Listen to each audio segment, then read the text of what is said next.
Direction Koulouba, où le président de la commission de l'UEMOA a été reçu en audience par le président de la transition, colonel Assimi Goïta.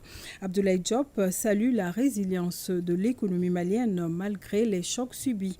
Il apprécie aussi le taux de croissance estimé à plus de 5%. D'autres détails avec Ibrahima Traoré. Un après-midi économique ce mercredi à Koulouba. Dans son agenda d'audience, le chef de l'État échange d'abord avec le président de la commission de l'UEMOA sur la marche de l'Union. Occasion pour Abdoulaye Diop de réaffirmer la solidarité et le soutien de l'UEMOA au peuple malien face aux multiples défis actuels. Il présente ensuite au président de la transition la situation de l'Union et celle du Mali en particulier. C'était un point important que nous avons eu à aborder, à discuter, voir ensemble ce que nous pourrons faire pour que la Commission, l'Union, puisse continuer à appuyer le Mali dans, disons, les actions à mener pour faire face à tous ces défis.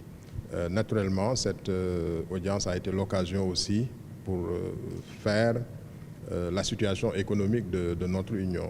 Donc une union qui est caractérisée par une certaine résilience et une dynamique économique avec des taux de croissance qui reste assez élevé, une inflation qu'on commence à maîtriser après la flambée qu'on a connue en 2022 et les autres agrégats qui évoluent favorablement. Et dans cette dynamique aussi,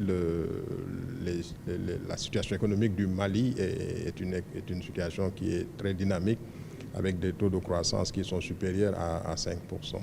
Donc l'économie malienne sur cette période, malgré les chocs que nous avons tous vécu, que nous connaissons aussi, l'économie malienne a su rester résiliente.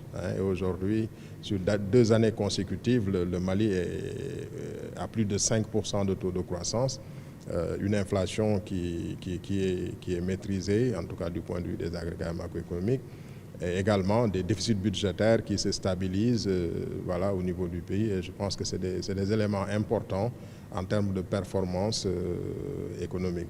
Des engagements sont pris pour consolider les acquis et les perspectives évoquées portent notamment sur une vision à l'horizon 2040. Cette audience a été l'occasion pour nous de recueillir les orientations de M. le Président et voir comment les intégrer dans cette vision que nous sommes en train de finaliser. Alors donc je crois que l'un des aspects les plus importants qu'il faut retenir de cette audience, c'est, comme l'a dit M. le Président, mais hier aussi quand j'ai été reçu par M. le ministre, c'est cette volonté de maintenir cette dynamique économique du pays à l'éveil des taux de croissance plus élevés. Et également, ce qu'il faut retenir, c'est cette volonté de continuer à travailler ensemble pour le bien de nos États, mais plus particulièrement pour le bien de nos populations.